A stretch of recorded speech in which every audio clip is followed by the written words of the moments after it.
하여튼 그 수박 박용진을 다른 사람도 아닌 우리 네. 이승훈 변호사가 꺾어주기를 바랬는데 위에서 저 그 전략공천으로 정봉주가 오더니 또 다른 사람이 오더니 마지막으로 한민수가 와가지고 아쉽게 됐습니다. 물론 한민수도 좋아해요, 저도. 네. 하지만 이 지역 출신이 이 지역에 몸담고 있는 사람이 이 지역을 맡아주면 어떻겠나 하는 내 개인적인 바람이 있습니다. 네. 그리고 오늘 아침에 이제 콘텐츠 하나 만들어서 올렸는데 저는 요즘 강북구가 너무 자랑스러워요. 사실 4.19 혁명의 성지이기도 하고 3.1 운동의 성지 발원지인 봉안각이 여기에 있고 3.1 운동이 아니다. 3.1 혁명의 발원지이기도 하고 또 광복군 길이 있고 얼마나 대단한 곳이에요. 그리고 한강의 고향이잖아, 아이가. 노벨 문학상의 한강의 고향이고 한승원 선생님의 전성기를 여기서 보내셨고 그래서 강북구가 대단하거든요. 근데 그동안 저 리더를 잘못 만나가지고 엉뚱한 것만 하고 그랬는데 이번에 이순희 구청장 너무 잘하고 있어요. 근데 바로 내년이 또 지자체 선거인데 제가 이제 스레드라는 이제 SNS를 다시 시작했는데 거기에다가 공식적으로 또 얘기를 하지만 이순희 너무 잘한다. 이순희가 또 됐으면 좋겠다. 그런데 내 생각에는 이승훈 변호사가 출마한다는 얘기가 소문이 들리더라. 나는 팔이 안으로 굽는다. 이제 이렇게 뭐 솔직히 그런 거 뭐 선거법 위반 아니잖아요. 내 개인 의견이니까.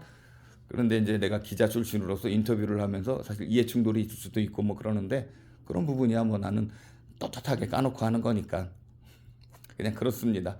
그래가지고 요즘 내가 좀 잘 되고 있어요. 여러 가지 엠바고도 풀리고 그래가지고 그 저거 박찬욱 감독하고 공동 제작하는 영화가 있었어요. 내가 이제 공동 제작자 중에 한 명인데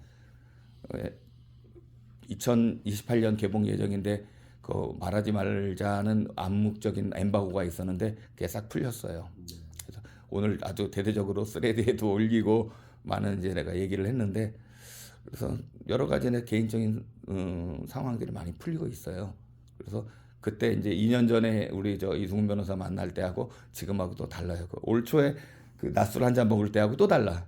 많이 좋아졌어요. 그리고 또 윤석열이 파면도 되고 또 얼마나 좋아 세상이 좋아질 것 같아. 네. 강북구도 뭐 잘 만들겠죠. 그래. 이병께서 또 이번에 윤석열 파면 때문에 YTN 많이 출연해서 가지고 또 인지도도 많이 쌓으셨고 하여튼 열심히 의리 있는 그 정의감 있는 얘기 너무 잘 들었고 그 상대 패널한테 절대 지지도 않으면서 예의도 갖추면서 잘한 거 너무 자랑스럽게 잘 봤어요. 감사합니다. 근데 나만 떠들고 있는데. 말해도 됩니까? 네. 어떤 궁금한 거 있으세요? 궁금한 건 따로 없고 그냥 이렇게 편하게 뭐 콘텐츠 만든다고 생각하지 말고. 네네네. 실은 12.3 비상계엄 터지고 이게 근데 좀 올라가야 되는 거 아닌가 이게? 위에서 얼굴도 작게 보이고 위에서 찍는다요? 예, 이게 좀 거대해 보이고 막 그렇잖아. 그런 효과가 네네. 있잖아. 그럼 편하게 그 우리 형님을 보고 찍어도 되나요? 그래. 뭐 굳이 카메라 안 보고? 그럼요. 오케이.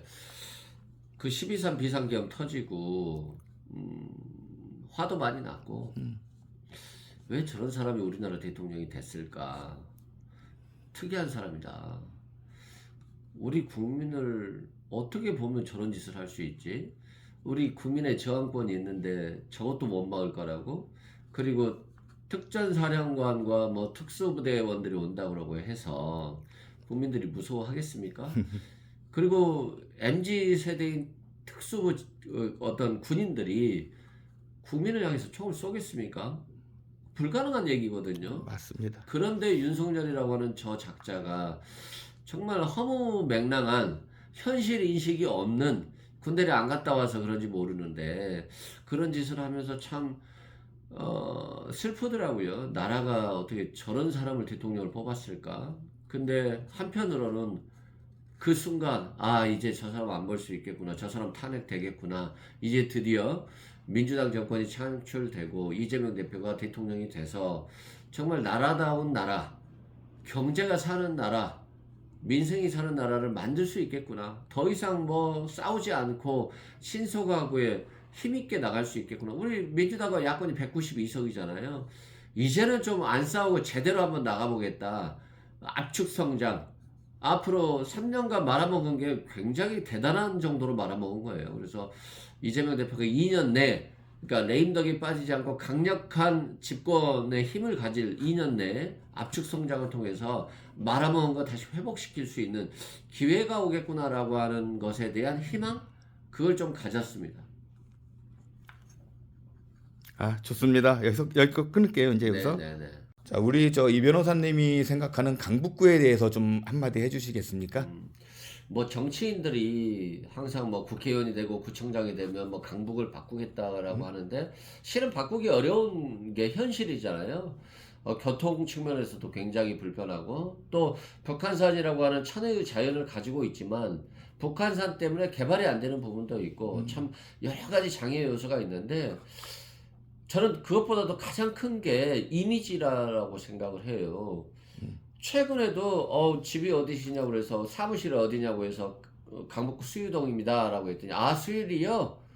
아직도 리라고 하는 걸 붙이는 사람들이 많다는 게 저는 좀 충격적이기도 하고 반면에 강북구민들 자체도 아직도 내가 낙후된 수유리에서 미아리에서 살고 있다라고 하는 자존감 떨어지는 생각들을 많이 갖고 있어요. 근데 서울이잖아요. 강북구는 서울이고 또 통일이 되면 서울의 중심이 될 수도 있는 곳인데 이 자존감이 떨어진 것에 대해서 우리가 이미지를 꼭 바꿀 수 있겠다. 우리가 형식이라고 생각할 수 있어요. 뭐 수유, 리, 미아리 뭐 부르면 어때? 친근감 있는데 라고 생각할 수 있지만 이름에서 오는 불안함, 불편함 뭔가 역동적이지 못한 그런 느낌이 있어요. 그래서 저는 강북구가 개발 이슈도 좋지만 뭔가 이미지를 확 바꿔주는 우리가 개명을 하는 경우가 있잖아요. 이름을 바꾸는 경우는 자기가 그 이름을 가지고 살면서 어려운 부분, 불편한 부분, 불합리한 요소들에 대한 저항의 표현으로 이름을 개명하는 거거든요. 그래서 저는 이 강북구 수유동, 미아동, 수유리 미아리라고 하는 이미지를 개명할 좀 필요가 있겠다. 그리고 그 이름과 함께 그 이미지와 함께 정말 새로운 강북을 좀 꾸며 나가야 될 필요성이 있다. 이재명 대표 보십시오. 그 범죄자라고 악마해버리잖아요. 프레임 해버리잖아요. 그렇게 하다 보니까 비호감도가 굉장히 높거든요. 이건 그 결국에는 저쪽의 이슈, 프레임에 말려드는 것들인데 그 이재명 대표에 대한 이미지를 바꿔야 될 필요성이 있듯이 강북에 대한 이미지를 바꿔야 될 필요성이 있고 민주정부가 들어서고 민주당 정부가 들어서듯이 강북구도 강남의 변방이 아닌 강북의 중심, 서울의 중심으로 꼭 바꿀 필요성이 있겠다 이런 생각이 듭니다. 네, 훌륭하십니다. 물론 저는 이제 그거에 대한 약간 다른 생각도 있어요. 왜냐하면 네네네. 그 레트로라는 부분들, 그러니까 오히려 미아리, 수유리가 예전에는 그런 낙후된 생각이 있지만 지금은 정감 있는 느낌. 그러니까는 이미지를 바꾸는 거는 다른 게 아니라 이순희 구청장이 지금 문화예술에 굉장히 치중을 하고 있잖아요. 네. 그 문화예술의 중심이 저는 중심으로 만들고 싶은 욕심이 있어요.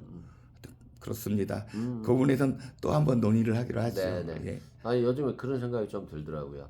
왜 그러냐면 강북구민들이 뭐 친구들한테 어디 사냐고 그러면 그게 있어요. 수유동 산다, 미아동 산다는 걸 불편해 하시더라고. 미아리 하면 텍사스 얘기부터 미아리 하고. 텍사스촌. 실은 미아리 텍사스촌은 성북구잖아요. 그리고 성북구 하월곡동 88번지예요, 거기가. 그런데 이상하게 미아동, 미아리 텍사스 이걸 연결하는 맞아, 것들이 저도 선배님과 같은 그런 마인드도 있습니다만 네. 뭔가 강하게 강북구를 새롭게 바꾸려고 한다면 변신이 좀 필요하지 않나 싶습니다. 맞습니다. 네. 좀 많은 얘기를 좀 사람들 주민들하고도 경청하면서 네. 얘기를 좀 그 좋은 방향을 모색했으면 좋겠습니다. 사실 북한산도 삼각산으로 저는 부르고 싶어요. 네. 자, 여기서 마치겠습니다. 네, 감사합니다.